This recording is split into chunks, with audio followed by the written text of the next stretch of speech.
Arrête, arrête. Tu es blessé? Tu vas bien? La petite fille semblait avoir peur de Jacques. Elle s'est enfuie en passant à travers la barrière.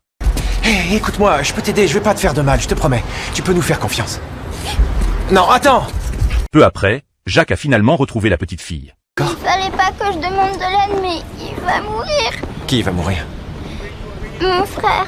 La petite fille a conduit le pompier jusqu'à leur refuge. Ernie a demandé à la petite fille pourquoi elle avait amené un étranger. Joy, voyant l'étranger s'approcher, a refusé catégoriquement l'examen de Jacques. La petite fille a immédiatement informé Jacques de la blessure de son frère. Il cherchait un abri pour nous dans un vieux hangar parce que j'ai toujours froid et il est tombé. À travers le sol. C'est ma faute. Ça ressemble à une fracture de la clavicule. Jacques a dit à la petite fille que la fracture de Joy nécessitait un examen complet à l'hôpital. Mais Joy a refusé d'aller à l'hôpital pour l'examen. Cependant, la petite fille a révélé la raison. On n'est pas une vraie famille. Il y en a qui sont des frères et sœurs pour de vrai.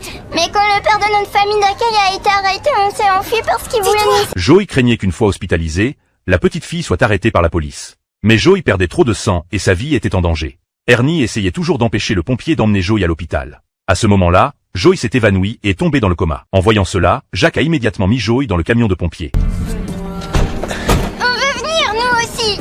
Écoutez, On ne laissera pas. je suis désolé les enfants, pour des raisons de sécurité, on peut pas vous emmener, mais l'hôpital Grace Sloan est tout droit, puis vous prenez à droite à la 5e rue. On se retrouve là-bas, d'accord? Vous pouvez nous suivre. Oui.